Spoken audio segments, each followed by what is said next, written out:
Nimesema makofi mpaka keti, tutii sheria tafadhali. Bas, naona watu wangu wa Marsabit wananishikilia mzuri hapo. Mwakilishi kutoka Ethiopia. Makofi mpaka aketi, makofi mpaka aketi. Kalau sambur dada kalau masa elemening so, nto sedengka kan mpaka nabawal bayan ini. Asanti.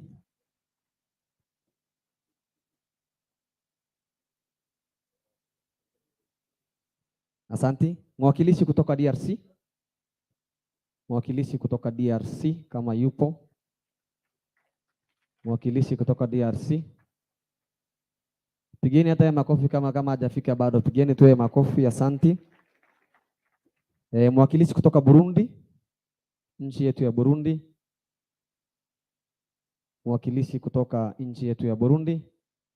Nafikiri bado hawajafika. Kwa hivyo tutaanza na experiences from Tanzania. Nitamualika aje tu hapa mwakilishi kutoka Tanzania ili aweze kufanya presentation yake. Karibu sana. Serian. Tuitikie wote. Serian. Huku kwetu Tanzania tunasema enda suba. Enda suba ulolele bogini. Tuna amani. Kama kuna amani fanya hivi. Kila mtu ako na amani.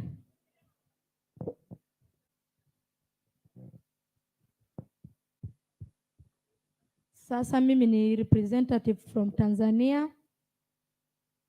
Kwa majina ninaitwa Namayana Matayo Kiroshi. Ara Norma Gesen. Kwa wale wa Masai, kwa sababu kuna wengine sio wa Masai. Na nimeolewa na Irmolelian. Kuna Irmolelian hapa? Kama upo fanya hivi. Sawa. Mimi ni mwakilishi kutoka nchi ya jirani ya Tanzania. Sisi ni wageni huku Kenya. Naomba Kiswahili itakuwa poa kwa kila mtu. Itakuwa sawa? Sawa. Mimi ni mwakilishi, ni representative kutoka nchi ya Tanzania.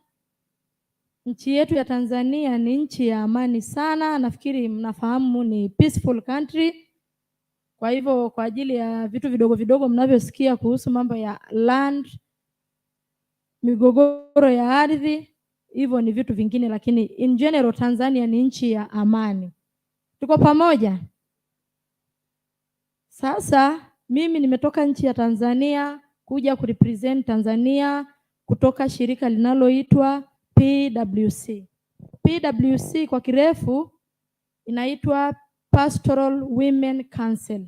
Kwa hivyo organization yetu iliyotufanya sisi kuwepo leo hapa ni PWC, Pastoral Women Council. It is an organization which belongs to the women. That's why we call it a women organization, which is PWC. PWC have been invited by Impact. Kwa hivyo ingekuwa sio Impact leo tusingepata nafasi ya kuwepo mahali hapa. Nianze kwa kuwatambulisha. Kuna wenzangu nimeambatana nao wamama ambao ni land right champions kutoka organization yetu ambao wameketi hapa katikati yenu. Kwa hivyo naomba msimame hii conference wafahamu. Naona kuna mmoja ambaye ametoka nje, maana tuko watu 5, mimi nikiwa 5 na wamama wengine hawa 4 ambao sasa tunajumlisha watu 5. PWC ni organization ambayo imeanzishwa na mama mmoja anaitwa Maanda Ngoitiko, na huyo mama ni mama ambaye ametoka kwenye jamii ya kifugaji, ambayo jamii ya kifugaji ni jamii ambayo iko chini sana katika mambo ya land rights kwa wanawake. Maanda Ngoitiko amekuwa ni mwanamama ambaye amekuwa ni revolutionist ambaye amekuwa akipambana, ambaye hakubali mwanamke aweze kunyanyaswa. Mpigieni makofi huyo mwanamke. Sasa land right kwetu huku Tanzania ni jambo ambalo ni ndogo kidogo, kwa maana ardhi ya Tanzania according to our constitution ni belongs to the government. Kwa hivyo kama serikali inamiliki ardhi yote, ni changamoto kwa kuanza kufanya land ownership kwa youth and women or any other body. Kwa hivyo ni changamoto, lakini kuna sheria pia ndogo ndogo zinazoruhusu ardhi kumilikishwa kwa mtu mmoja wakati bado ardhi ni chini ya serikali. Sasa changamoto tulionayo sisi huku Tanzania kuhusu land right on the women and the youth ni mila potofu. Ndio kitu cha kwanza. Mila potofu za jamii yetu ya kifugaji haimruhusu mwanamke kumiliki ardhi, hata decision making yoyote mwanamke haruhusiwi kufanya. Lakini kutokana na jitihada zilizofanywa na shirika la PWC, tumeweza kutembeza education kwa jamii na jamii imeweza kufunguka, na hata sasa tunavyoona mpaka sasa wanawake wameanza kurejistriwa, wameanza kuregister land kwa wanawake baadhi, na tumeweza kama shirika letu la PWC organization yetu tumeweza kuregister land kwa baadhi ya wanawake kutoka katika wilaya zetu. Kwa mfano, tumeweza kuregister land kwa wanawake 250 kwenye wilaya ya Longido na wanawake 250 pia kwenye wilaya ya Monduli. Lakini tunaona tumepata changamoto kidogo kwa wilaya ya Ngorongoro, kama jana mlivyosikia jinsi ambavyo sasa serikali inang'ang'ania ardhi, na hiyo ardhi imetupa changamoto kama shirika kwenye kuregister land kwa wanawake. Kwa hivyo mpaka sasa tumeweza kuregister land to about 500 women. Pigeni makofi. Kutoka kwenye hizo wilaya. Hizo ni changamoto ambazo tumepata, lakini pia hizo ni jitihada na education ambazo PWC inafanya katika kuregister land. Sasa mila potofu ndio imekuwa kituko kikubwa, kwa sababu ukizungumzia namna ya kumilikisha ardhi kwa wanawake kwenye jamii za kifugaji huwa ni changamoto. Bado tunamiliki ardhi, lakini mwanaume bado anaonekana yeye ndio kivuli, kama jinsi ambavyo nilikuwa naona pia wengi wenu walikuwa wanasemea hivyo hapa. Jambo lingine, ninapenda kushukuru tu shirika la Impact katika kutuinvite sisi kuja hapa tunavyojifunza jinsi ambayo sasa Kenya mna movement ya kutosha katika kuregister land kwa kila mtu, na kwenye community land sisi hatuwezi kuregister community land, tunaweza tukaregister personal land, kwa sababu community land is belong to the government always.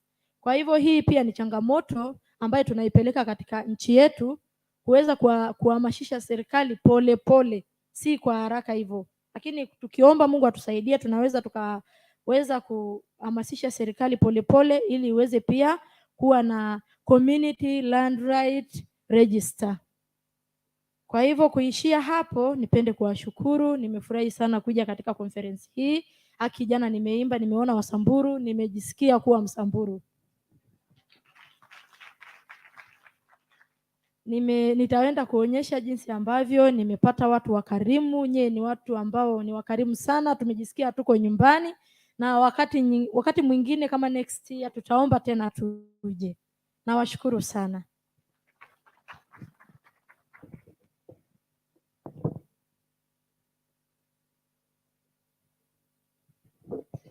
Tumchangilie tafadhali dada huyo kwa presentation mzuri sana na pia kutii wakati.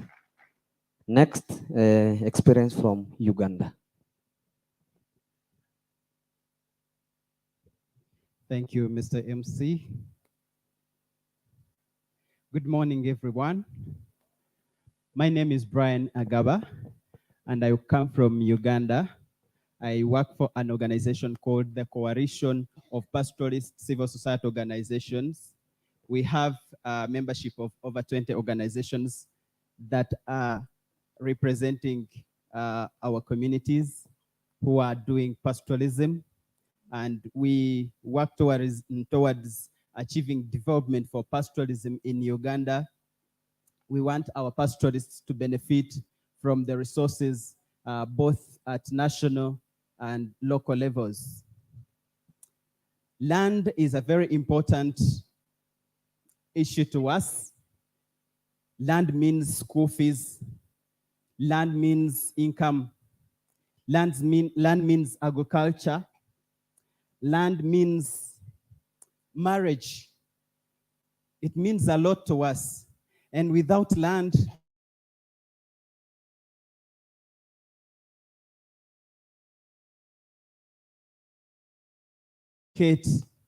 for our pastoralists to remain with their land so that they are able to move and have their livestock, have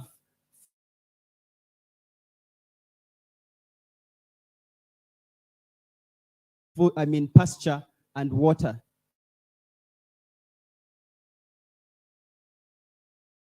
Some of the issues that are unique, because some of the issues I can see, they are very related to those of Kenya, but they are those that are quite unique to Uganda. And I want to issue of access to justice. Most of our women and children and youth find it very, very hard to access courts of law. If you talk about courts of law for someone, for a community woman or youth, you are telling them to sell part of their land, to sell part of what they have, for them to be able to access their rights to land. And this is very complicated issue. The process itself, the process it takes for someone to be able to, to achieve, this case, to take the case to the end, is very tedious. It is very long. And that's why we have very many case backlogs related to land. If you go to Uganda, the biggest part, the biggest, case backlog, the biggest percentage of case backlogs are related to land. And what does that speak to someone who has not started a case and they don't have the money? So it becomes a very, very big challenge. And that one takes me to another issue of the staffing challenge of the land offices. The people who are in land offices are not well facilitated. And it means that they cannot be in office as and when you need them. So it becomes a challenge for this community person probably to facilitate themselves, facilitate these people, or make sure that these people are able to give them the service they need as and when they need it. So we continue to have this challenge, and we don't know actually when we will be able to have the resources enough to facilitate the officers who are supposed to work on land issues at district and sub-county levels. The other elephant in the room is the traditional norms. The traditional norms are also patriarchal in Uganda. And it is very hard to explain to a community, a local woman, that you can actually own land. So it means injecting a lot of resources, training and building the capacities of these people to be able to accept that, yes, I can have land rights. I can sell my land. Recently, we have been having an issue where a woman has a very big chunk of land. This is a widow. The land is hers. She gets a problem. The child is very sick and she needs treatment. She tries to sell part of this big chunk of land to save a life. This is a widow. And the father-in-law says, you cannot sell the land. Right now, the child is at the mercies of God. The land is there. It cannot save a life. So what is it to that? What does it mean to that lady? This takes me to another point of registration of CCOs, the certificates of customary ownership. These ones, so far, we have registered over 78,000 so far. For me, it shows goodwill by the government. But how much resources is the government able, does it have capacity to make sure that this comes to the end? It is very hard. It needs a lot of resources. The resources that we don't have, the partners are trying to work with the government, and we think that slowly by slowly we shall get there, but it is not easy. But still, with the certificates, they don't carry a lot of value. The CCOs don't carry a lot of value. Why? These CCOs are not in the registry. You cannot get them in the digital system. So can you access bank loans with such a certificate? They are just close to a simple normal paper. Then another issue is that I will end with is about the policies. We have a challenge of policy formulation and implementation. Uganda does not have up to now a policy on pastoralism and rangelands. We formulated one about 20 years ago, and slowly, it has reached the cabinet level, about 20 years down the road. I don't know what the government is planning about that. But now we are surrounded, because we got recently an issue of a group called Bararo. Bararo are pastoralists who come from the southwest of Uganda. The common pastoralists that most of you know are the Karamojong, who are close to the Maasai, Turkana. Now, those are the ones that most of you know. But now we have a group called the Bararo. The Karamoja pastoralists have a lot of cows, and they are very poor. The other pastoralists that we have the other side, who come from the west, have benefited a lot from livestock production. A lot. They are very powerful. Some of them have moved up to the northwest in Acholi land and caused chaos. They have a lot of power. They are said to be armed. They have a lot of money. They are able to buy public land, community land from individuals. And that is trouble. They are, destroying people's crops. Some of them have been able to buy the land and fence it off. There are many issues around that.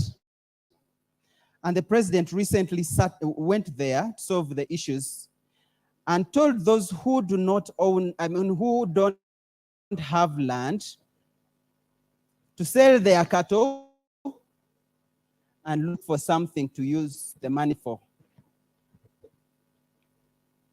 He also says there is a need to formulate a policy and expedite that process so that there is a policy to harmonize those issues. But what we don't know is we already have a policy on pastoralism that is seated in shelves somewhere. And now comes a need to have a policy to solve the issues of these other people. So are we going to formulate a different policy, or are we going to work on the existing policy to harmonize all the issues of pastoralists in the area? So we are still at that level. And the issue of resources is the other big challenge. We need to create a lot of awareness to our people so that we build their capacity. And that's what as CSOs we are doing slowly with the government to ensure that our people build their capacity and they understand their rights so that we can achieve this issue called land rights of youth and women. I really want to stop it at that. And thank you so much, the organizers of this platform. Thank you, Impact, for this very great opportunity for the region to come together for this important event. I thank you. God bless Kenya. God bless East Africa. Thank you very much. Tupigie makofi mzuri sana kutoka kwa marafiki wetu kutoka nchi ya Uganda. Sasa niwaletee nchi yetu ya Ethiopia. Wapi makofi ya Ethiopia? Karibu sana. Good morning. My name is Adisu Girma. I am from Ethiopia. I am recognized my team delegated from Ethiopia. See there. So I am come from the APCF organization, Association of Pastoralist Community in Ethiopia. Mostly we are working in the same community, that is pastoralist and agro-pastoralist community. So we are implementing different projects, that is development and emergency project with the vulnerable women and youth. So mostly in this time, more than 1,300 women is empowered and also start a small scale business. And also we are also working with the youth group by collaborating with government. We providing more than 500 hectares of land to start a small scale irrigation. They are also provided cultivating different production from that land. So generally we are benefited vulnerable pastoralist community of Borana. I am proud to help this community and working with this community, because this community is our community. This community is must empowered to their income.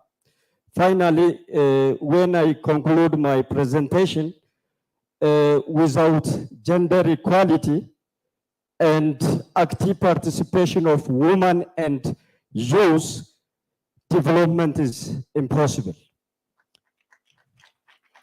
So thank you very much. God bless your country. I love you so much, the Kenyan peoples. Thank you. Thank you very much. Tupigie makofi sana watu wetu wa Ethiopia. Na Kenya imenifurahisha sana kwa panelist wetu wa leo, wana keep time sana. Tuwapigie makofi.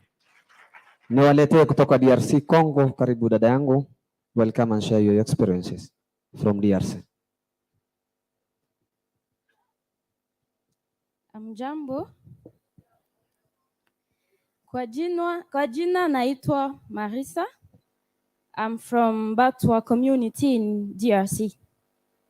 Na mbele ya yote nitawaomba munisamee sana kwa sababu speak French na sizoe kuongea English and Swahili ya Kenya.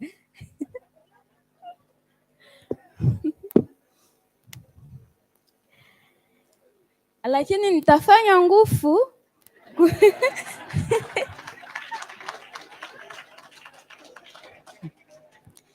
nitafanya nguvu yangu yote kushare our experience kuhusu land registration, women and youth. Unajua hata Kongo IPs community inaendelea kunyang'anywa na haki zao, na kufikia kuaccess kwenye land registration ni changamoto kubwa sana,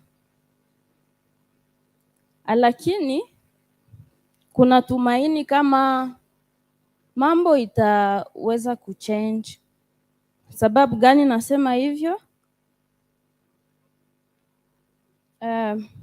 Last year in July, government ya Congo iliitika kutia sheria ya kupromote and protect indigenous rights people in DRC. Kwa hiyo tunasema kama tunawaza kama situation ita change. Na kusemea wanawake,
title of local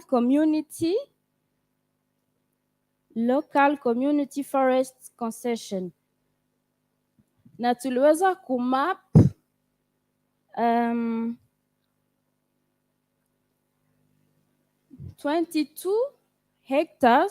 22,000 hectares ya our forest, but inakaa tu kidogo, kazi ingali mingi sana.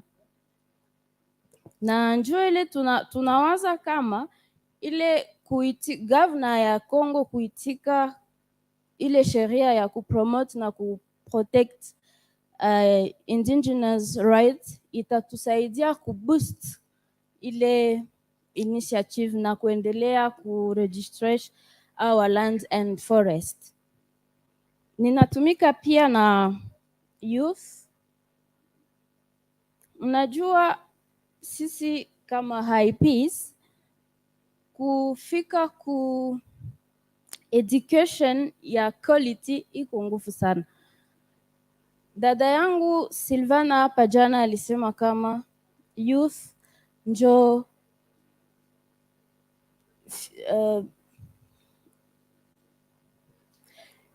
next generation.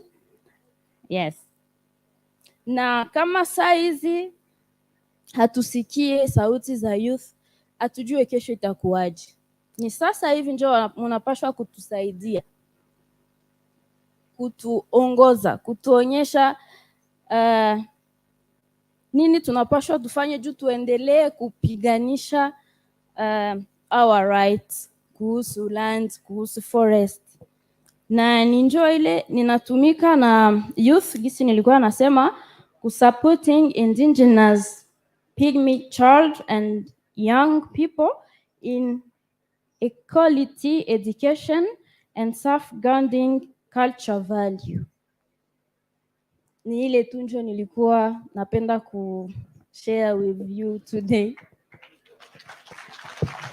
Amejaribu sana mrembo kutoka Kongo. Tumpigie makofi mazuri. Kiswahili yake safi sana. Asante.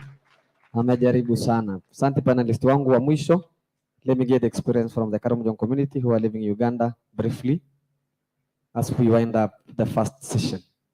Karibu. Good morning, everybody. I'm happy to be here. My name is Geoffrey Onying Otaobe. I work for Uganda Community-Based Association for Women and Children Welfare, UCOBAC, based in Karamoja. I just have something little to share with you. We border Turkana and we border Kenya from the eastern side. And so Karamoja, being a pastoral community, share a lot of similarities, issues, challenges with the pastoralists of Kenya. UCOBAC implements 4 program areas in Uganda, but I just want to speak about the ones that touch Karamoja and similarities with that of Kenya, and that is program areas called Women, Land and Property Rights, and then the other one is climate change, resilience and adaptation. In Karamoja, the issues that my sister yesterday talked about Turkana, you just copy it and paste the other side. And then we look at it now in terms of policies and laws. I think that's where the difference comes in. But generally, the issues of Turkana are not far from the issues of Karamoja. To begin with, Karamoja land falls under customary tenure system. In Uganda, we have 4 tenure systems established by the law. We have the customary tenure, the land that is owned and managed according to the norms of a particular group of people. Then we have the freehold, that's the land that is registered in an individual name. We have the leasehold, that is the land that someone goes and negotiates terms with the owner and you hire for a specific period of time, terms and conditions clearly spelled out. Then we have the Milo land, that's the land around central Uganda.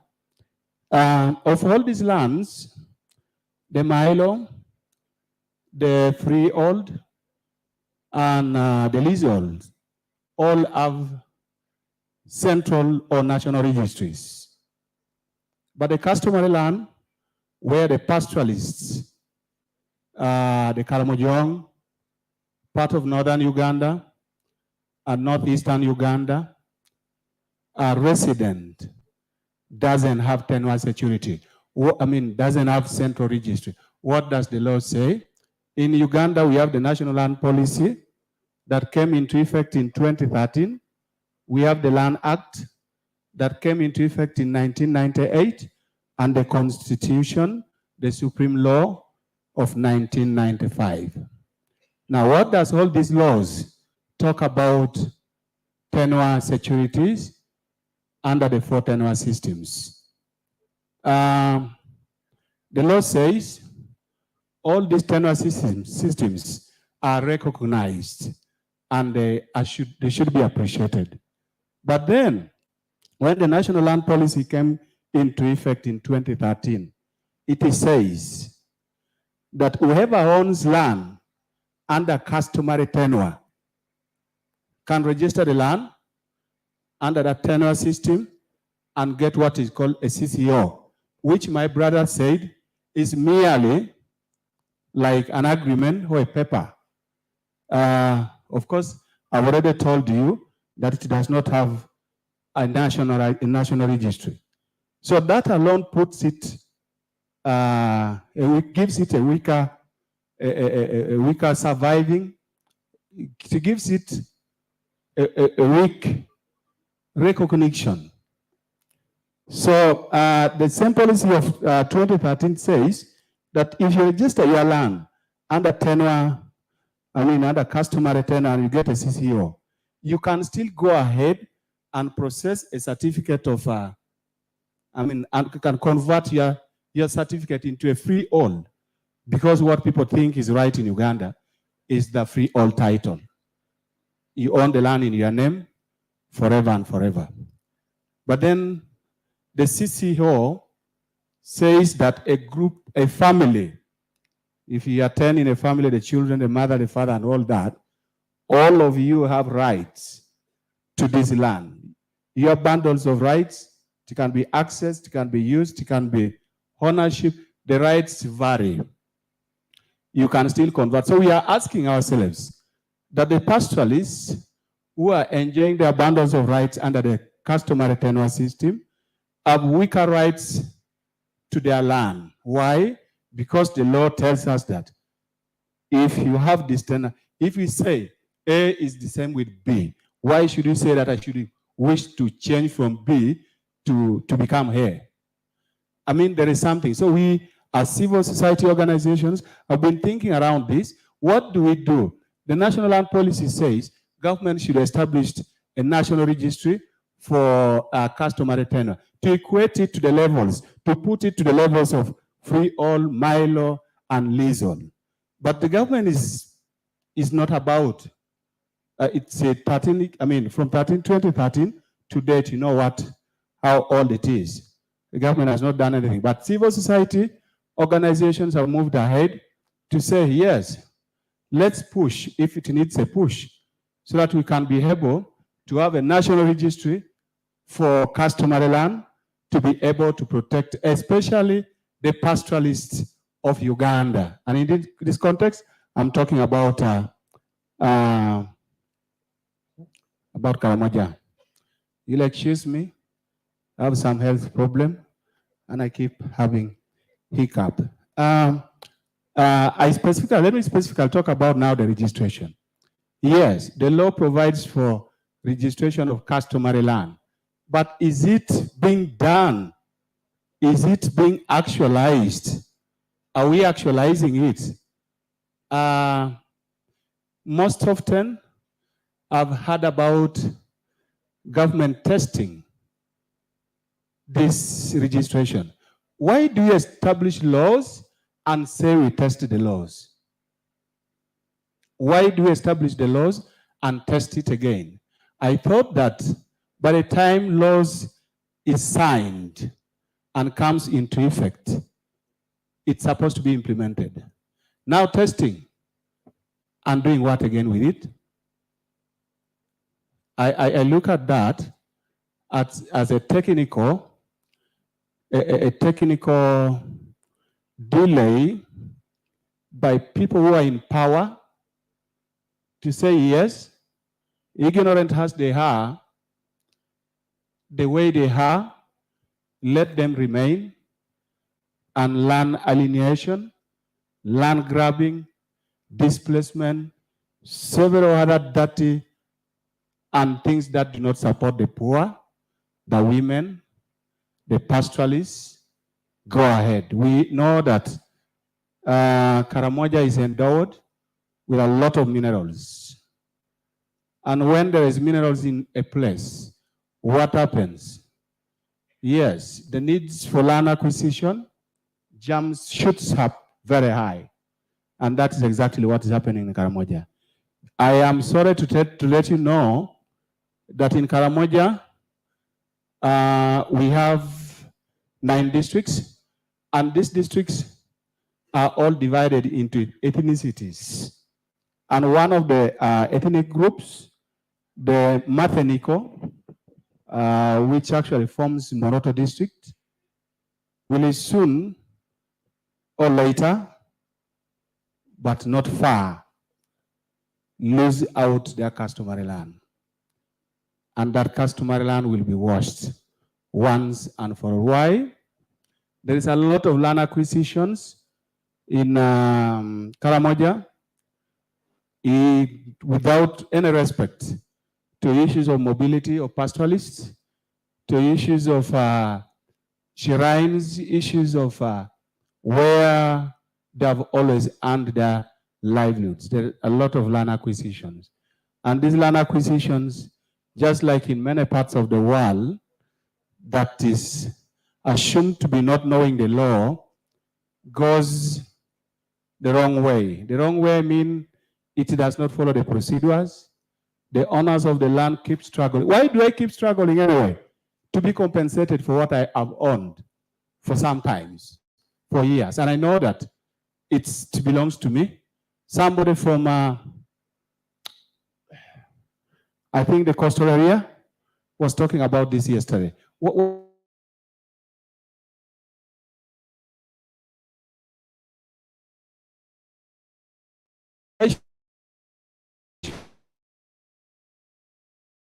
I know belongs to me. So experiencing it in Karamoja. The laws are very clear that for you to leave a place, under compulsory acquisition, to leave a piece of land for, say, government project, you have to be compensated adequately, timely, and all that. But then ours in Karamoja, the land is either first acquired or something is done on it, and then later you begin claiming your rights. And in that way, do you get adequate compensation again? So these are all things that happened to especially pastoralists, because the history tells us that pastoralists are organized in their own ways, which is not actually the ways that the rest of the community and even the government that is in place understands or appreciates. So in that way, they are subjected to a lot of things that may not be in their own interest and does not support their rights. Specifically for registration, the laws of Uganda clearly talk about registration of land under customary tenure, leasehold and freehold, and then the Milo.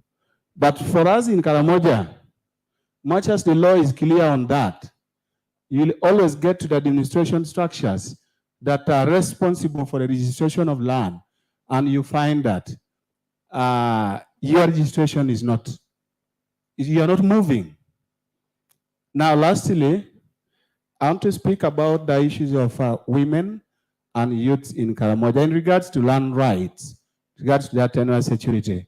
The customary laws in Karamoja support the male children and leave out the female children.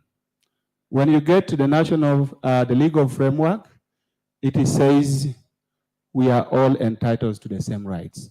Same rights to land, same rights to everything. But then the customary laws fight the state laws.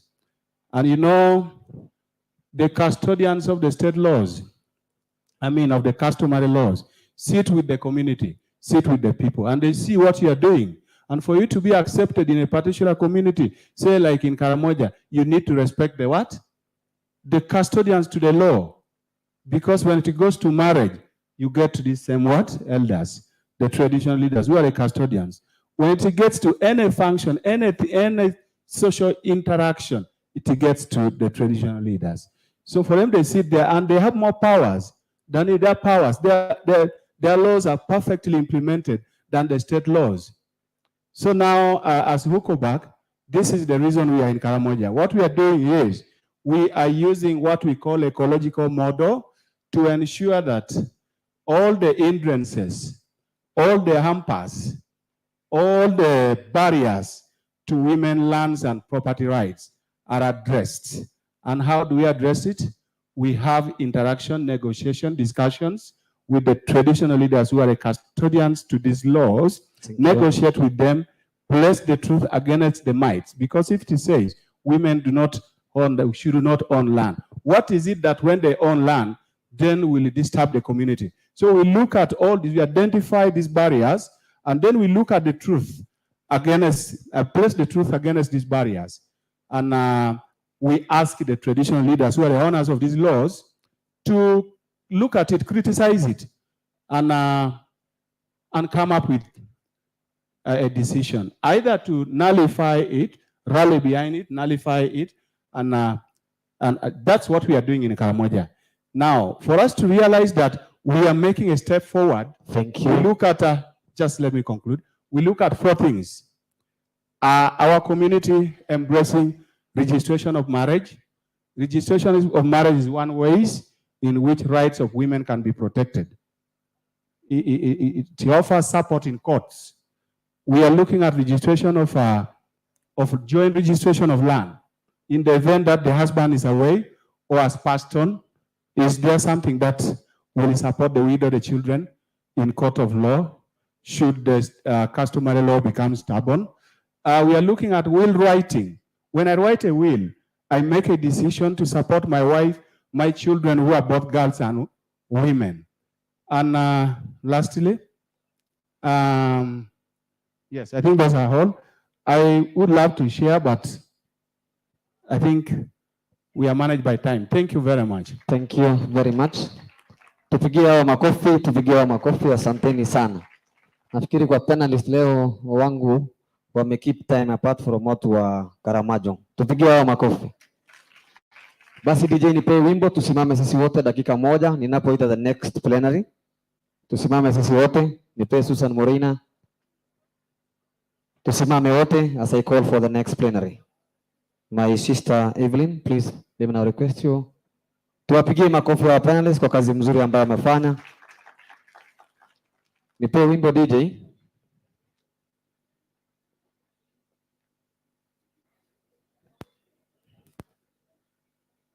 Ninapo sasa mkaribisha Evelyn ili aweze kutuongoza kwa the rest of the program. DJ leo unachelewa.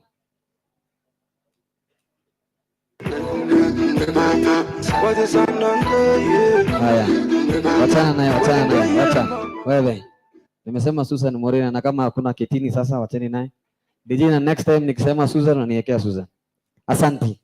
Tunaingia agenda equality in land ownership, use and access to investment for women, youth investment opportunities in ASAL. Let me just call them so that my sister Evelyn can take over. USAID Nawiri, Evans Onyego,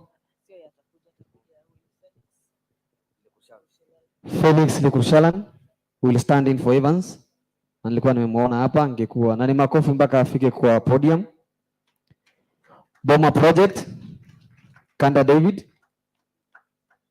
Boma Project, Kanda David. Boma ni kama wako. Paran, Christine Kandie. Paran, Christine Kandie, tupigie makofi mpaka afike. Ni kama wote hawako. Fao, Kambaki la Laikipiani. Tupige makofi. Kambaki la Laikipiani yuko? Bado. Researcher Stroke Academia, Dr. Rahman Hassan. The researcher. Bado pia huyo hajafika. Then we have presentation of the report on the monitoring of transition of group ranches to community lands with a keen focus on gender inclusion by Mr. Robert Koech, NLC. Tafadhali karibuni. Tuwapigie makofi mpaka wafike hapa. Finally, Indigenous Women Council Annual Conference by Jane Meriwas. Jane Meriwas yuko? Naona so far watatu wamefika. My sister Evelyn, now you can take over from there. Karibu. Niulize tu kama hao wengine bado wanakuja. Nimeona tayari watu wa USAID Nawiri wamefika. Boma Project, Kanda David. Paran, Christine Kandie. Vao, Kambaki la Laikipiani. Researcher Stroke Academia, Dr. Rahman Hassan from the University of Nairobi, I think. Presentation of report on the monitoring of the transition of group ranches community lands with a keen focus on gender inclusion will be done by Mr. Robert Koech, National Lands Commission. By yuko hapa, asante sana. Indigenous Women Council Annual Conference by Jane Meriwas. Sijui kama wako, I think wakifika they will join the panelists. Please proceed. Thank you. Thank you very much. Wacha niwaulize msonge kidogo kwa sababu mtatumia hii podium. Pengine if you don't mind, you can just come over this side. Yeah.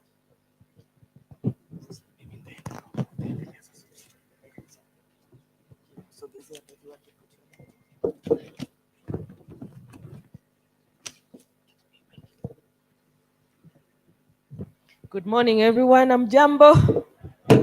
Good morning, amjambo. Mko salama ama vipi? Mko salama eh? So wale wako nje tuwaambie njooni ndani tafadhali.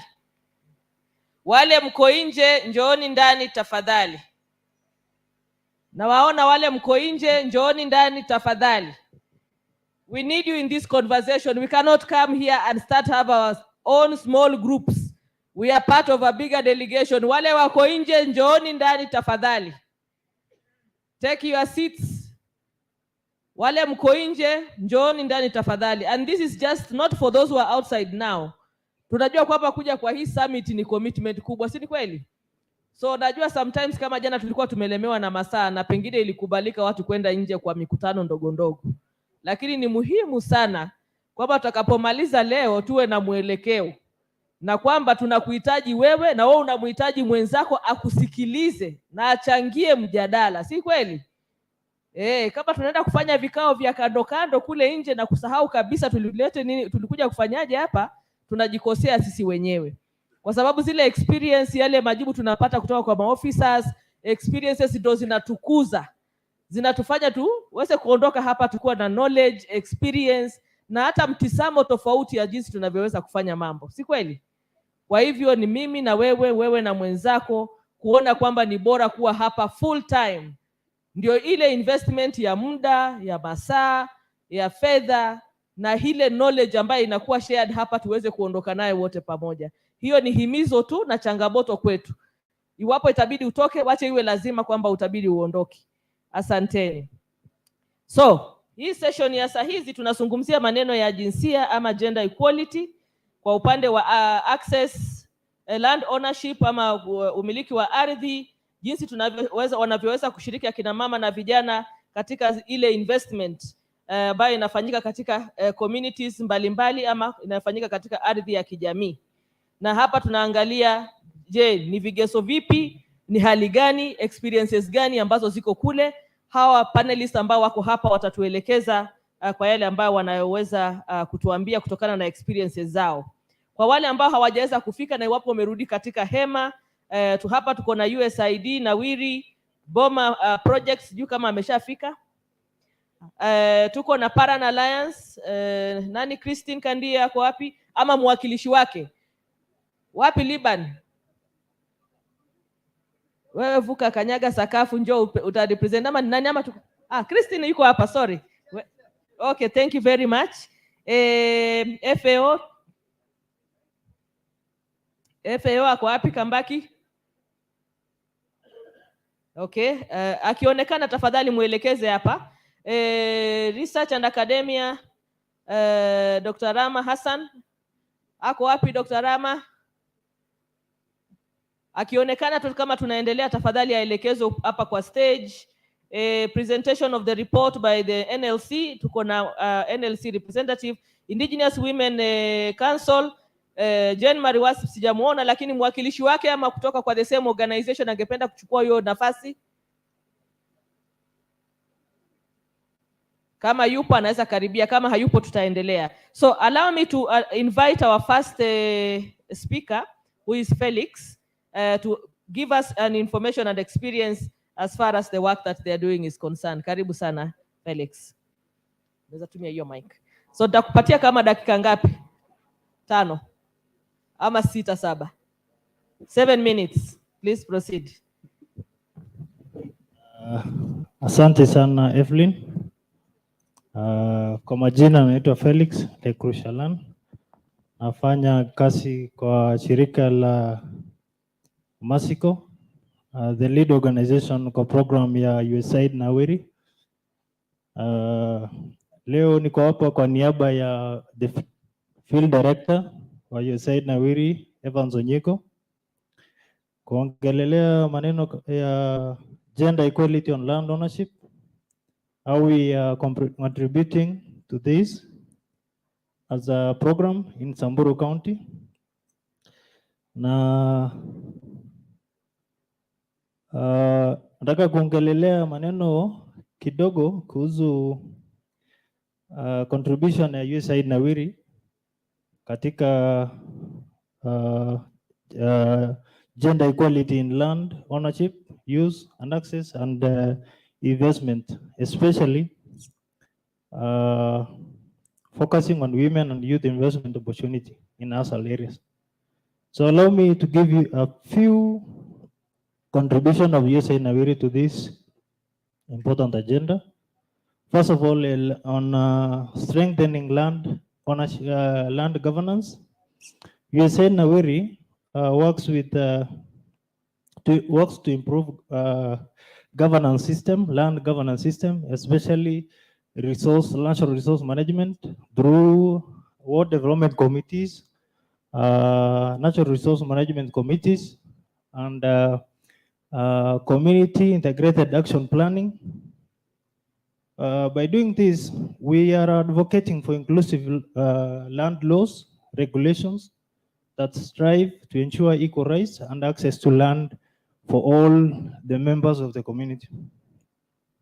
Secondly, we're also doing a lot of empowerment on women and youth, especially providing them with the necessary skills, knowledge, and resources to participate in benefit from land investment. The program focuses specifically on entrepreneurship opportunities, business management, financial literacy, and also vocational training through our vocational training schools like this one where we are now. We are sponsoring specific programs that give skills to those out of school and also illiterate youth. We're also doing contributing to access to finance. We're doing we recognize this importance of finance inclusion in USAID Nawiri. That is, we're giving grants to small groups of women, youth, to do businesses. That is to build their capacity on access to finance. We're also bringing financial institutions like government organizations like Youth Fund, Women Enterprise Funds, and other organizations that give grants and small loans and credits, including the banks.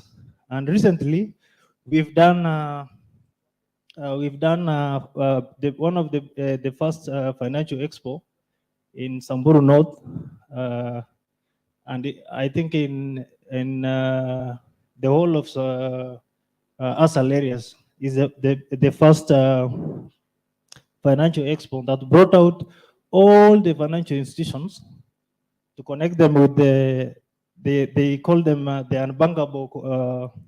unbankable people in the community, the illiterate women, people who don't have the bank accounts. And what we did is we brought our groups and our specific groups in the program to participate in those, to meet the financial institutions and to see how they can be included in the financial access, that is credits and also other financial services. And the fourth one is we also enhancing agricultural productivity.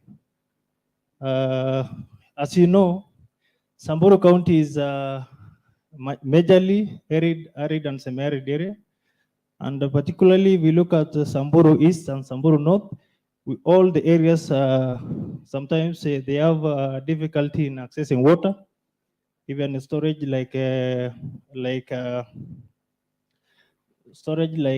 let's say dams and ponds, there is very minimal. The rivers also dry very quickly, And what we're doing is we are introducing smart agriculture and also crops that survive on those arid areas.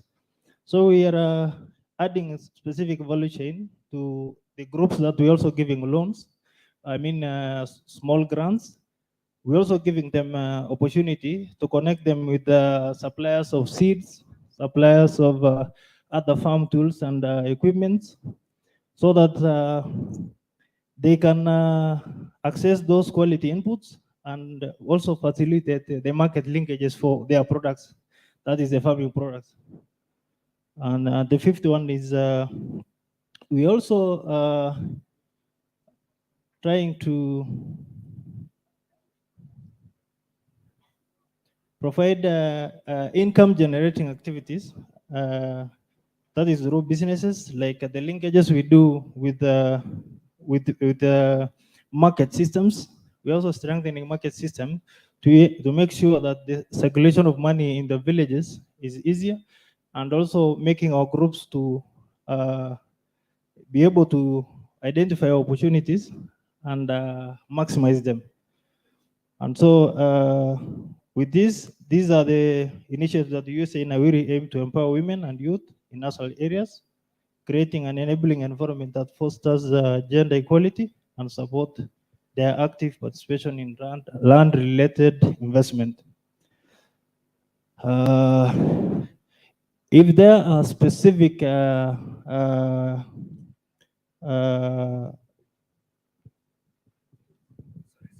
requests, for instance, that you want to would like to ask or regarding the USA Nawiri effort in this, then you can raise during the question and answer session. Thank you very much. Thank you very much, Felix, for giving us that great highlight of what USAID Nawiri has been doing. We really appreciate that sometimes, and I'm using the word perception because I don't believe that these communities of women and young people are unbankable. That is the whole perception that has kept financial institutions away from our communities. But I think you are challenging that narrative that it is indeed possible to have tailor-made financial, packages or credits that are actually tailored and suitable for our communities, young women and men, as well as our communities. So thank you very much, because hiyo banks wamekuwa wakituangalia na macho ile ambayo hatuwezi onekana kwa banks kwenda kutafuta pesa. So this is really possible, and I appreciate that. Let's now allow Madam Christine to take the podium, and then we will be able to get to the other speakers. Karibu sana, Madam Christine. Good morning. Good morning. Good morning once more. Yes, as you've heard, I'm Christine Kandia. I'm a pastoralist. I'm an indigenous woman leader. I'm from Baringo. I'm from Endorois community. And today, I am here representing a very strong alliance. That is Paran. So Paran is one of the alliance designed by pastoralist community here in Kenya. And we intend to extend it to Uganda, to Tanzania, to DRC Congo, because we do a lot of issues of alliance building. Paran means that it is an alliance for resilience and adaptation across Africa, across nations. So when you say nation, it goes beyond our boundary, Kenya. So back at home, I'm the executive director of an organization called Endorois Indigenous Women Empowerment Network. Based in Baringo. We are an expert over intersectionality. So it means that we've been able to break barrier more to the level that we went back and look at those people who have been left behind. So we were able to look back and realize that there are women with disabilities, there are indigenous women, there are people with disabilities who undergo an extra kind of discrimination and challenges, unique challenges that maybe it cannot be realized by anyone. So let me come back to Paran. So I'm the chairperson of Paran Alliance. And Paran at the moment has 33 members. And then we have like 11 advisory council members. And the main vision for Paran Alliance is to be a solidarity voice and action of indigenous people and a minority for stewardship and resource for collective well-being. And our mission is to protect, promote collective rights, resource of indigenous people and minorities for sustainable livelihoods in Kenya and East Africa. So we have like 5 thematic areas. That is to secure rights and inclusion, whereby the rights of indigenous people, pastoralist people are secured through land tenure registration. So we also focus on inclusion, whereby we ensure that everyone is on board, indigenous women, indigenous minority people. We have also to ensure that people with disabilities, youth are also part and focus of our team. The reason why we are bringing in is because we do understand that youth have innovation. We want to bring that perspective. And most often in our pastoralist background is that we come from an area whereby, you know, the ownership of the land is mostly occupied by the elder person in our family. So it means that most often these youth people feel that they are left out from that perspective. So it means that to get their innovation, to get their perspective, to get that thriving needs of them into the land rights and land, you know, advocacy is what we are missing. So we want to bring those because we do understand that when you talk about youth, what is in their mind is about employment.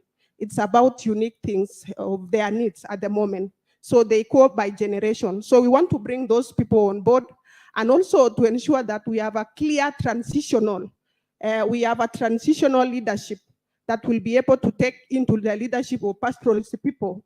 We will get someone who will hold the mantle of Paran in future.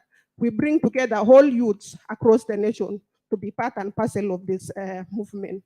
We also talk about land and natural resources. We do a lot of capacity building on land and natural resources. We do understand that our land, the pastoralist land, is rich of resources, and most often we do not have adequate documentation. We don't have formalities. When you talk about land and natural resources, you will get into a level whereby we will get an investor coming to our land, or we might even be our own investors. You know, most often we believe that in our mindset, we are not investors. We are looking for someone to come. So when we want to invest in our community, what do? There is that thing called FPIC. So what we do as Paran is to ensure that we have a clear FPIC for our community, for our members. We have a tailor-made EPIC, and then the procedures of how to get EPIC there is very clear. What is the position of the women? What is the position of youth? Do they understand the agreements found in those EPIC? EPIC means free, prior, and informed consent. So for anyone to do any investment in our communities, they have to seek the consent. And consent does not mean that you exclude other peoples and you work with a few people in that. So we do also social movement. So social movement means that we work along the demands that come across. Some of it, we look at the demands. Like for example, at the moment there is a lot of eviction in Mau forest. So people from the Mau are part and parcel of our movement. So in that movement building, we want to ensure that we do a lot of shared analysis of the issues. We look at the issues from the northern part. We look at the issues from Baringo. We from the southern part and from other regions. What are the common issues coming up? And what is the position? What can we do? What is the common message that we want to tell? So in this one, in movement building, it will inform policy framework at the national level. So what are the, you know, when you look at the Kenya, the way they do policies, the policies drive along the other commercial production issues, and they are leaving behind the issues of policy. So when we look, when we are working on social movement, we also look at those issues. What can we do at the national level so that we have a clear framework for pastoralists in this country? So we do also research and knowledge hub. So our custom, our culture need to be documented for future use. So that is what we do at the Paran Alliance. So let me talk a little bit about the organization that we work and how we inform Paran. Because we are working on women and people with disabilities. What we are doing is that we want to, because in Baringo, we have this national park, that is Lake Bogoria. So in Lake Bogoria, we have a lot of tourism. And in Lake Bogoria, we regard this as our ancestral land. So what we have done is, because we are, at the moment, there is issues of rising water level, the issues of impact of climate change, which is also getting into our land. So most recently, we've been able to organize women and people with disability. We've been able to document them. We've been document their experiences, the challenges that they've caught into, what are the unique issues they are feeling uniquely. So what we've done is that we contribute to fighting climate change in a way that we planted trees. We planted around 850 trees in areas of Lake Bogoria. And have that area to be an area of cultural importance to our community. So in those indigenous trees, it's not just a tree. It is a tree that connects us, connect our generation to the future. We are bringing in youth people. They are the ones who are planting this tree. They are the ones who are growing the tree. They are watering this tree day in, day out. We have also people with disabilities coming in a way that they are also part and parcel. When it comes to planning, on where can we plant the trees, they are part of the decision making. So what we are doing is that at the Paran, we are bringing those unique, experience from intersectionality, so that when we talk about nothing about us, without us, we are meaning it. So today, as an organization, I want to share with you some of the group, people with disabilities from pastoralist communities that were able to bring into this podium. So may I ask all those that were supported by Heiwen to stand up, the people with disabilities that were able to come with them from Baringo and Narok County. Could you stand so that we also mean, because when we talk about pastoralist issues, and you realize that when people talk about the issues that is affecting you, without you, they are also discriminating you. So we are bringing them on board so that they can also, thank you so much for coming. You can clap for them. Thank you, Madam, for this opportunity. Thank you very much. And you've greatly represented both the women, persons with the disability, and the communities in terms of the different issues that you've been working on and the experiences around that. Before I call our next panelist, allow me to have the pleasure and opportunity to introduce our county CEC in charge of lands, physical planning, housing and urban development, one and not any other, David Losenge. Kindly, if you could just wave and greet our members here. We'll have another opportunity to share, to give it to you so that you can also be able to greet the participants. Thank you and feel most welcome. So I'll now pass it over to our BOMA project representative. This is Kanda David. Yeah, please proceed. You have 7 minutes. Thank you. Good morning all. All protocols observed. My name is David Kanda. I'm representing BOMA project here in Samburu. So I want to take this opportunity to appreciate Impact Trust for inviting us to share our experiences, especially on what we do on gender equality and also opportunities that youth and women can engage in the northern part of Kenya. So BOMA started in 2005 in Marsabit. For those who are coming from Marsabit, they know the origin, the founder and the co-founder. It's 15 years down the lane. We've been in northern part of Kenya, more so in Marsabit. We are in Isiolo, we are in Samburu here, we came in 2017. Then in Wajir, Garissa. We are also in Turkana, in northern part of Kenya. Soon, hopefully, we might penetrate in Baringo. So basically, Boma is operating in extremely arid areas in Kenya. We are also in West Africa, especially the Sahel regions of Africa. And Boma works closely with women by running a graduation program. Graduation program is where you work with those who are extremely poor households, and our entry point is the women. We are not leaving behind men, so we are also getting consent from the men that when we are recruiting the households. On the thematic area for today, I want to share our experience on gender and also youth. So in Marsabit and Isiolo, we are also supporting youths, especially those youths working in, we remember in Isiolo and also in Marsabit, issues of extremism, and our youth are mostly recruited in crossing to borders of Ethiopia, not Ethiopia, Somalia, and other regions. So some of the youths that we've been able to engage in various entrepreneurship, engage in agriculture, livestock keeping, and others.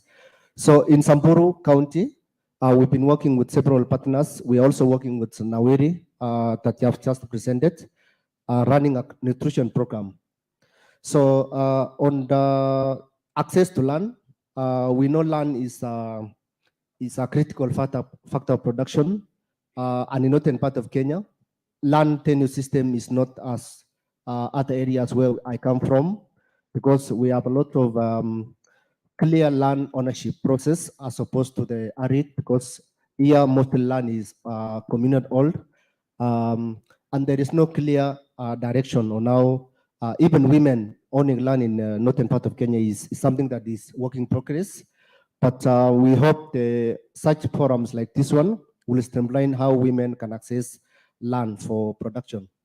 A case in point is we wanted to support some groups sometimes back here in Samburu, especially those who are doing bid work, and we appointed the key departments of land, and we were told that the cooperatives that were working on the bid work here, they were given some land here in town, but again that land had no title, and they were supposed to be moved to a certain place.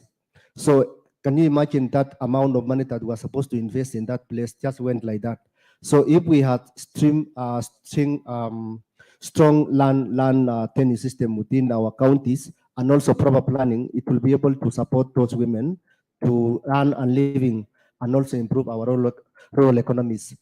Again, on the same line, there was a partner wanted to support cooperatives, dairy cooperative here in Samburu, and we wanted to build a mega feedlots or feed reserve.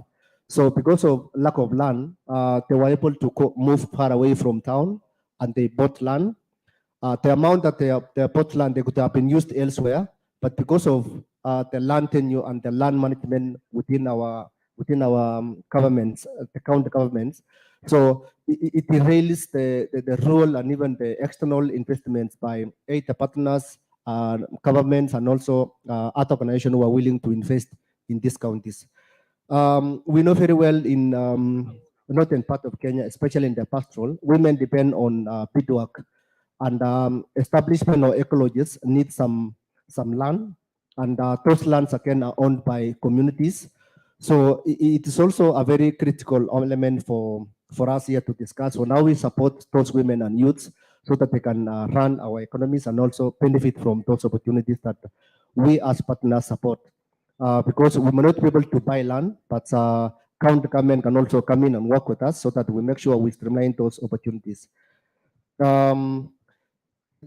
are also in the forested areas, when we came here in 2017, when county government informed the communities to move out of the forest, so those who are relying on the forest for livelihoods, so they are no option, and they were ejected from the forest. So when we came in, we supported few households who are defending forest for various livelihoods, especially charcoal burning. So for those who have been able to support, they were able to testify to us that. So when Boma came in, we were able to protect the ecosystem, and also we've seen the benefits of conserving the ecosystem by engaging in other alternative livelihoods as opposed to relying the forest for non or extractive negative extraction of resources. And this one is exacerbates the issues of the climate change, which is also another topic that we need to discuss over. So in short, BOMA working closely with county government. We are not working alone. Even in our recruitment process, we engage the local leaders in identifying those households who deserve to be supported. And we are giving them some small capital, seed capital to Chrome, and we mentor them. We have mentors at the Crown who support them until we graduate for 24 months or even 18 months, depending on the program that we have at the moment. So that is, in summary, what BOMA is doing in Samburu and also in northern part of Kenya in general. Thank you so much. Thank you for any question. I will welcome. Thank you. Thank you very much, Kanda. We appreciate the great work that you are doing on supporting communities and women. That your presentation reminds me that as we talk about women and the youth empowerment in the context of land, we may miss a lot of opportunities if we are not able to take advantage of securing the land that we have as a community, as community land, but also engaging with the county government, for example, to be able to look into opportunities to have land that can be carved out to benefit or have such projects. So it's unfortunate if those opportunities were lost. But also sometimes, and we had back a number of years, the pesa ya wakina mama ya Women Empowerment Fund, Youth Empowerment Fund, unakuta vijana wa mama hawajui vile wanafaa kuapply. At the end of the day, budget imerudishwa kwa National Treasury. Iko kitu kama hiyo.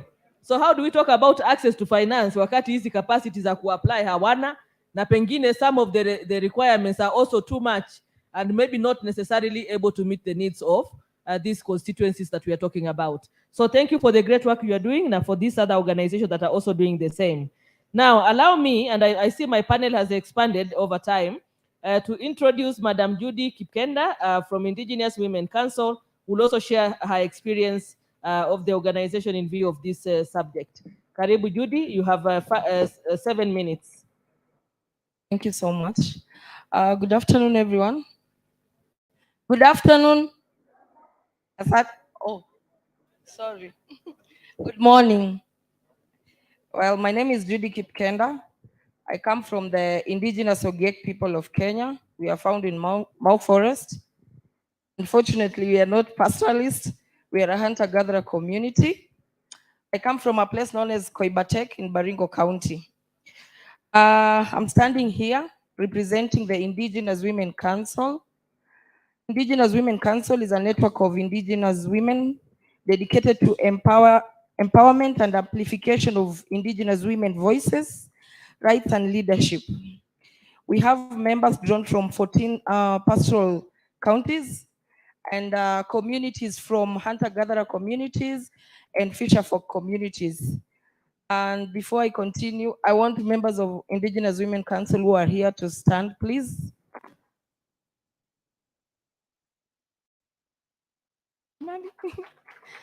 Thank you so much. We have a membership of over 23 indigenous communities. I just want to mention some of the issues that we've been able to achieve as the IWC, and one of them is we've been able to hold quarterly meetings for the members. We normally have quarterly meetings on different thematic issues, including, of course, land rights, among other issues.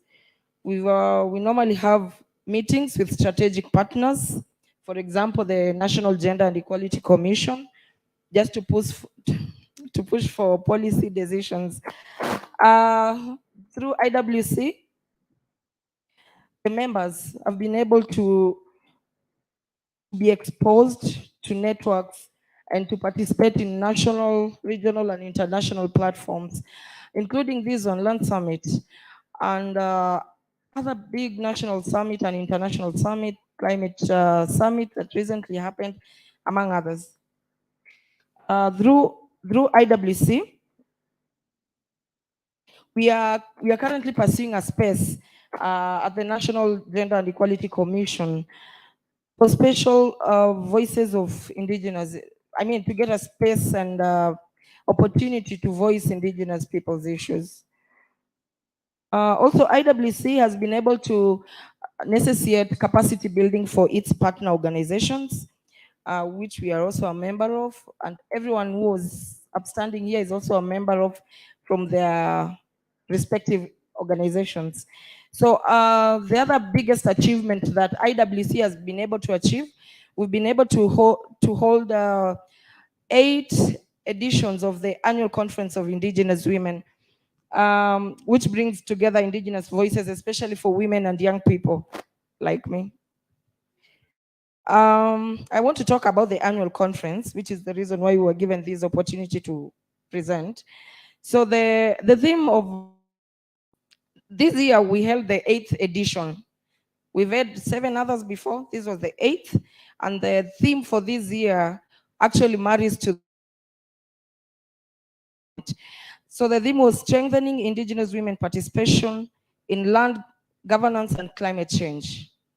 All those 3 topics are very important to this summit here today, because when you're talking about land rights, yeah, you cannot separate land rights and governance and climate change issues. So the annual conference sought to address exclusion of indigenous women in all aspects of life, especially land and natural resource management, leadership, and governance and climate change negotiation, whereby it is so clear that women and young people are normally excluded from these platforms. Just a minute. So just one of the things, or what I can say we achieved during this year's edition of the Indigenous Women Annual Conference, I can say we had, there was enhanced synergy among indigenous women, whereby women were more empowered, and we were able to further strengthen our network.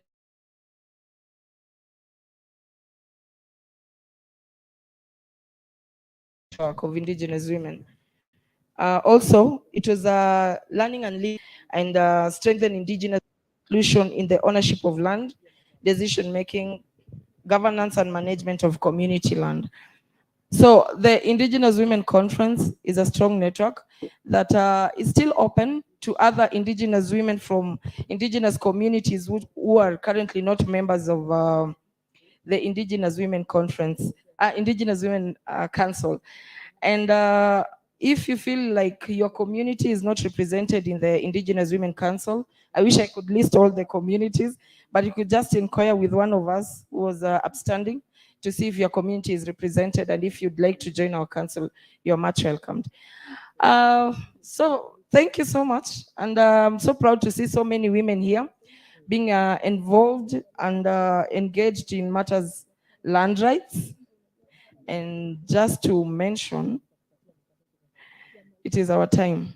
Young people in the room, young women in the room, we do not have to wait for us to be given opportunity to own, access, and even control the lands. We have to fight for this. Thank you so much.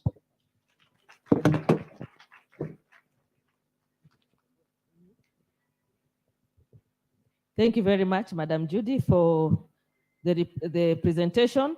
I hope and I know the voices of the women in this room, Madam Judy, will be the level of representation of the grassroots indigenous women in those spaces. And I'm happy that you are able to draw from the different communities. And I believe as you take their voices and they participate, their voices really matter in terms of shaping the agenda, and that they are not just represented by elites like you and me. I think that's another challenge sometimes we face. And I know the Indigenous Women Council is a very powerful platform that brings these voices to the fore. So thank you very much. Before I allow my last 2 speakers who will take the podium shortly, also allow me to introduce our CCM, CEC, Tourism, Trade, Cooperative Investment, and Enterprise Development, Honorable Raphael Lena Yeraba. Yara.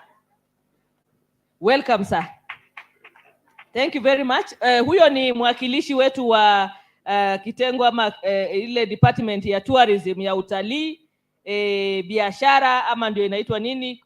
Cooperatives, Investment and Enterprise Development ya hapa Samburu County.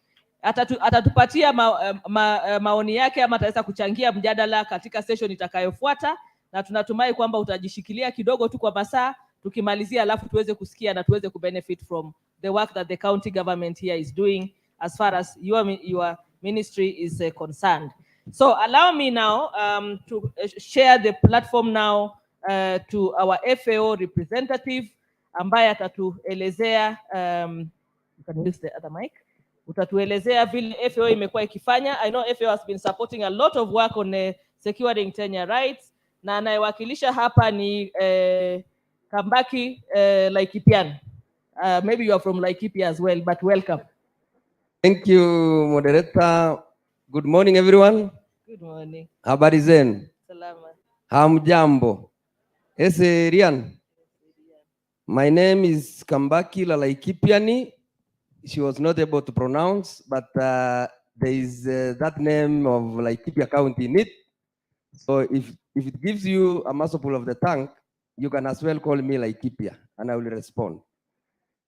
So I work for FAO, Food and Agriculture Organization, ama shirika la chakula na kilimo wa Umoja wa Kimataifa, and I coordinate the Digital Land Governance Program, whose office is in Isiolo, but coordinating Samburu, Laikipia, Isiolo, Marsabit, Garissa, Wajir, and Mandera. I'm happy that I'm seeing county assemblies and most of the people who work in community lands represented in most of the counties I work for or I work in. And I also would want to appreciate Impact for coordinating or conducting this summit, so as to bring us together, especially those counties in ASALs, whose bulk of the land is community land.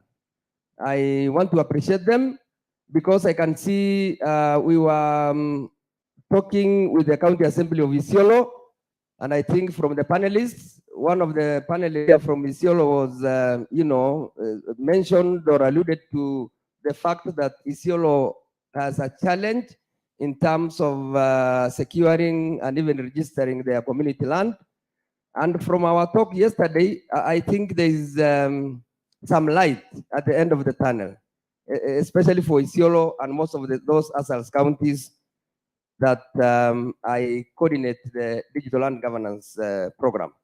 So coming back to the theme of the day, the summit, FAO is a UN agency and it's a technical and specialized agency among many other, technical agencies within the UN bodies. Of course, FAO is a technical agency that, looks at availing information and even knowledge to the communities and even to the governments, both levels, the national government and the county government. And I think community land, when this act, even before the act was enacted, the CLA, the Community Land Act 2016, we already had a project, a pre-pilot project on land governance that started in Tana River and Turkana County. Even before the act was enacted, then I think FAO foresaw the importance of this, and we initiated that program funded by EU.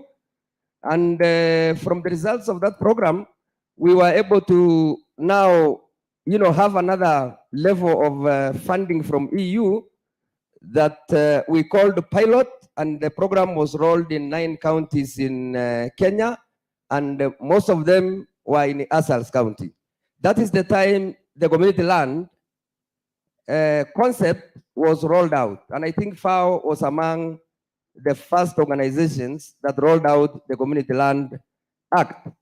Even before the government was able to do the public participation within these counties, I think we took the role of, doing that public participation in those 9 counties. These 9 counties include Samburu, Laikipia, Marsabit, Turkana, Baringo, Tana River. We have Nandi, 9 of them, including even Vihiga County in the western region. And we were able to do several activities, like, for example, outside the community land, we were able to fund and equip the GIS labs in those 9 counties. We were able to roll out land registries also with the state-of-art equipment in all those counties also. Apart from, the capacity building we've carried out also within those counties and even at the ministry and the NLC. So if I come back to the community land, those 2 projects were able to sensitize communities. And if I come back to Samburu, the success stories you've heard from the panelists here, the adjudication officer for Samburu and others, was done by that project. And the registration of those community lands, about 22 of them, was funded by that program, the land governance program that ran from 2016 to 2022. We had, so that project closed in those 9 counties. We called it a pilot, but now it gave birth to another program called Digital Land Governance Program that has been rolled out in the 47 counties in Kenya, and will continue, doing the gains that the other pilot project was able to achieve. We will continue with those programs and projects. And of course, community land is key. This program has been initiated in 2022 and it will run to 2027. And I think the remaining counties, especially Isiolo, Garissa, Wajir, Marsabit, that have not registered their lands, we will work with them. And I think I've already gotten a breakthrough where we can start with them. I think I will initiate, an engagement with the county assemblies so that then they get to understand. Because I think one of the challenge is that even the leadership, those who make these laws, did not understand very well on the act. And so there are a lot of fears, that, it will come with conflicts, within the communities, just as most of the panelists have alluded to. And because of time, I think I will stop there. If I'll get another time, then we will engage more. Thank you very much. Thank you so much. It is definitely true that FAO has done a great job in terms of supporting efforts towards securing community land, the registration process, capacity strengthening, and providing opportunity to have facilities that are required and equipment to these counties. So congratulations for the good work. So allow me now to have our presenter from NLC who will be able to share with us a report. Walifanya assessment ambaye inachungulia ama kuangalia ile group ranches zilikuwa waliendelea namna gani, changamoto ziko wapi, what are the gender perspective, hali ya kina mama na vijana wako vipi. So tutapata hiyo presentation kwa Bwana Robert Koech. Karibu Bwana Robert Koech, you have less than maybe 7 minutes at most. I know it's break time, but at least hiyo dakika ni kidogo, tutavumilia, si ni kweli? Wacha tumsikie anasemaje. Karibu. So, thank you very much, Evelyn, for the opportunity. So before I proceed, I would want to pass greetings from the National Land Commission. Amujambo. Bwana asifiwe. Salaam alaikum. So my name is Robert Koech. I work with the National Land Commission. So yesterday we had a very detailed description of what we do as a commission. So part of what we were told yesterday is we do a lot of research in partnership with various institutions. It's a constitutional mandate which is anchored in our constitution. So for this particular opportunity, we want to share with you some few findings from the research which we did in partnership with NAMATI. So I have a copy of the report, which I will be sharing with the representatives from various counties after this. But what I'll do is just to share with you. So what we did is to focus on the issues of group ranges. And this report we did in partnership with NAMATI. And we looked at the 16 group ranges. It's a requirement as per the Community Land Act that all the group ranges should transition from to community land as required by the CLA Act of 2016.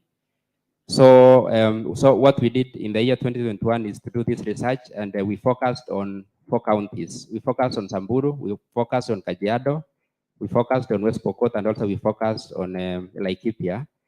So the report which I'm sharing with you today was launched in October 2023. And the objectives of our report, why we did this report, what we wanted to achieve, number 1, is to document the status of transition of group ranges to community land in Kenya. It's a requirement that all the group ranges should transition. So what we wanted to do is to establish the status. How are we doing in terms of complying with the provisions of the Act?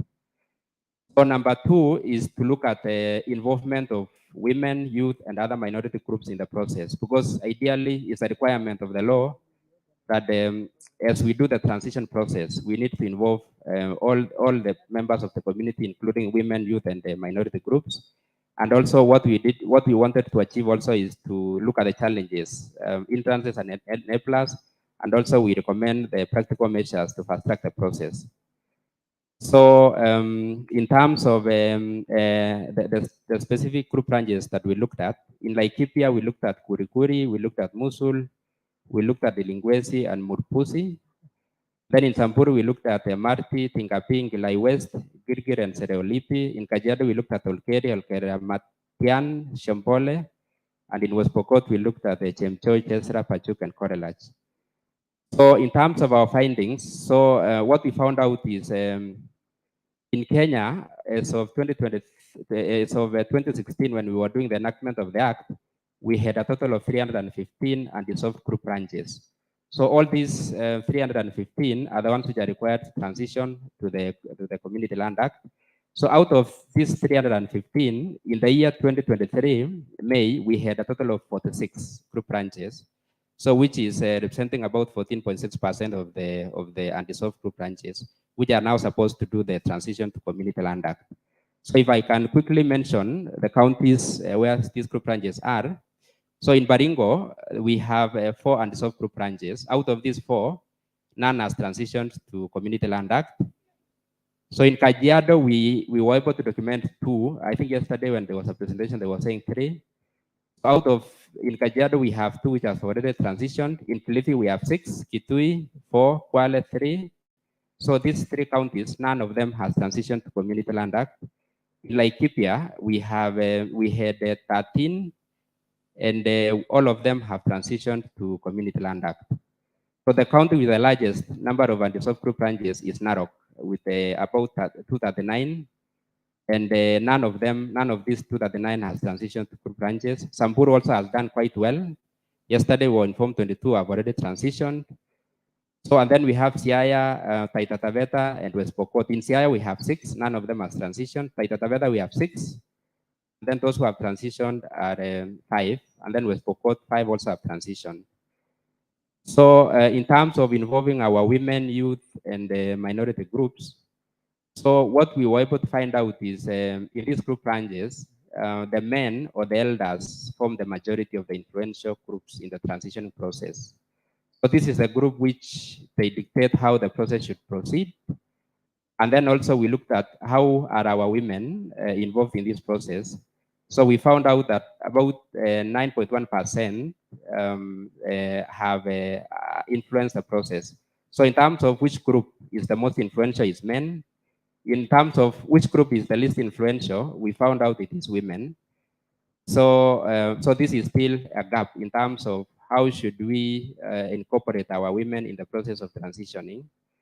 And then also we looked out of the 16 group ranges that we looked at.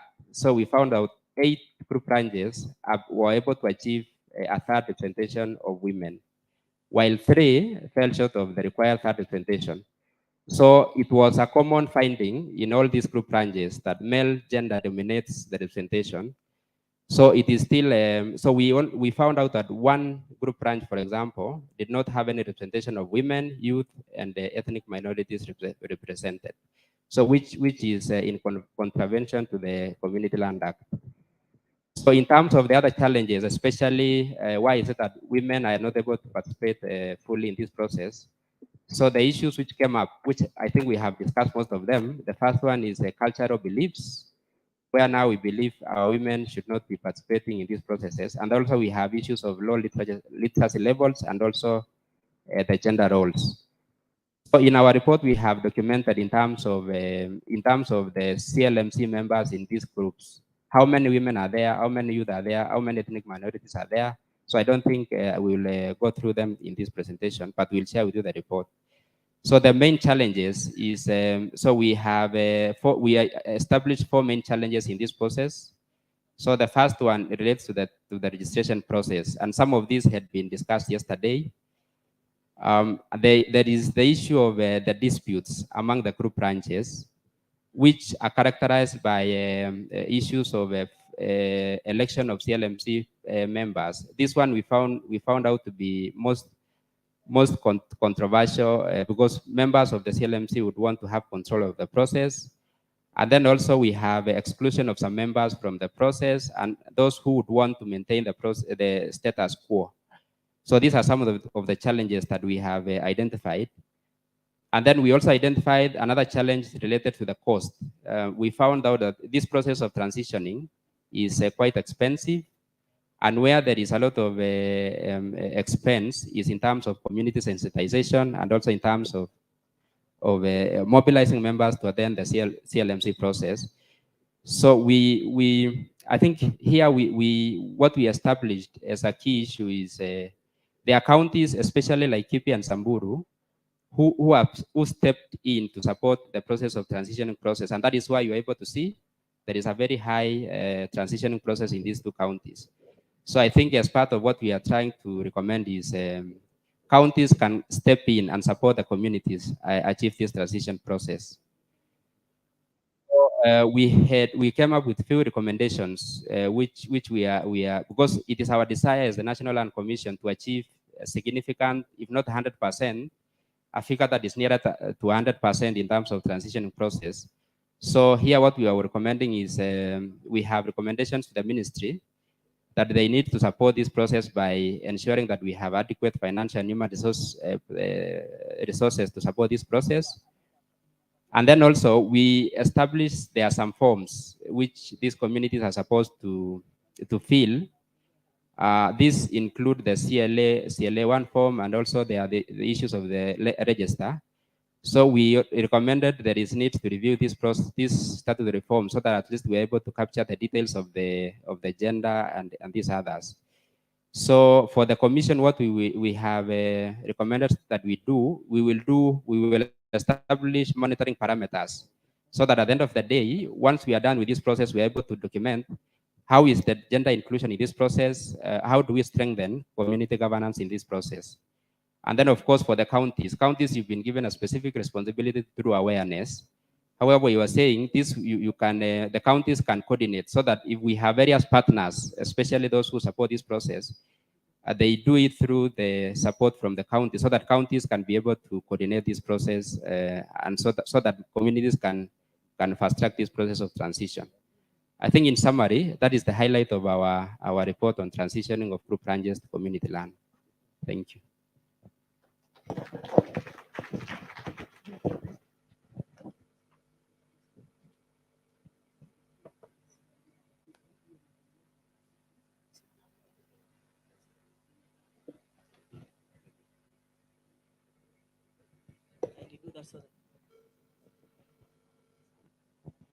So thank you so much. Baada tujamalizana rasmi na yeye, wacha tuitie the deputy chair wa NLC. Tunataka ku hand over hii report officially kwa county government officials, na ningeomba madam akuje hapa mbele. Madam Eileen pia utakuja hapa mbele. The CEC lands na wale officers wa county pia watakuja hapa mbele. So kindly if you could have the representative from NLC kuja hapa mbele for that exercise. But let me just do a quick reflection on what has been said by these panelists, which I think is really important and underscore the importance of monitoring and access to data. Unajua tumekuwa tukizungumza tu tunasema how challenging the situation is, how difficult it is for women to have secure tenure rights, how difficult it is in terms of their ability to participate in decision making. It is indeed true because we are experiencing those issues directly on the ground. But saa ile unaenda kumwelezea mtu ambaye haelewi maneno ya community land na issues bila data and statistics zile za kuonyesha what exactly unamaanisha in a data terms ama numbers, anakuwa ni shida kuelewa. Ni kweli ama si kweli? So hii report inatuonyesha kwamba walienda kufanya utafiti, wamepata kuona mambo yamekuwa namna gani, particularly kwa group ranches zile zimetransition na zile bado hazija transition. Wakaangalia changamoto, wakapata maneno ya culture ama zile mila zetu na desturi zinachangia kina mama kubaki nyuma. Wamepata kwamba kuna ile low literacy, kwamba wengi ya kina mama na pengine vijana kule manyumbani hawajawahi soma, kwa hivyo pengine hata hawaelewi sheria inasema namna gani, hawajapata uhamasisho wa kutosha na baadhi ya mambo kama hayo. Wakasema pia zile gender roles, majukumu ya kina mama ya kinyumbani. Vile tunasema jamii na kutarajia kama mama uende machungani ukachunge ng'ombe na mbuzi, kama ni wakati wa kiangazi wamehama, wewe baki na zile zinakaa ziko zinahitaji kukamuliwa ya watoto, na zile ambazo haziwezi enda safari mrefu, wewe kina mama ndio angalia hiyo, angalia watoto na wakisha wanapata kwa chakula ya kula. Wakiwa na majukumu kama haya, wana nafasi ya kwenda kwa mikutano, na pengine kule kwa mkutano pia jamii nasema kwamba wakina mama wasifanye nini, wasishiriki, pengine wakuwe wa kuongojea kule. Wakasema pia kuna disputes, zile mizozo mbalimbali natokana na maneno ya zile kuchagua wale ambao wanafaa kuwa viongozi wa CLMC, zile kamati ambazo zinafaa kusaidia hiyo process ama mchakato ya kufanya usajili wa ardhi. So inakuwa pia ni changamoto ambayo inazuia ile process kusonga mbele. Vikundi vinagawanyika, wengine wanataka wao wachukue hiyo nafasi kwa niaba ya jamii kuelekeza badala ya kujumuisha jamii yote kwa jumla. Baadhi ya hayo na mengine mengi ndio yale ambaye tulipesa kuelezewa. So wacha tuone kama tutapata representative NLC. Wako wapi wa madam? Na yule tulimtuma pia naye ameenda. So wacha nipatie madam afanye introduction ya timu ya para, na I think alitaka kutumia hiyo nafasi. I'll give her just a minute before we address the official handover of the report. So my apologies as I was not unable to introduce parent members. So first of all, ningependa kushukuru Impact kwa kutuhost for the last 3 years. Impact has been hosting parent network, and currently tuko na coordinator wa parent. Maybe Liban unaweza simama. Huyo ndio coordinator. Tuko na ofisi yetu pale Nanyuki office kama network. And then I wish to take this opportunity to ask all parent members, 33 members wasimame pia ndio mjulikane. Parent network members. Parent network members, hawa ndio members wa parent. Tuko 33, tuko na ofisi, currently tuko na 2 interns, tuko na coordinator, na tuko na technical person. Asanteni sana.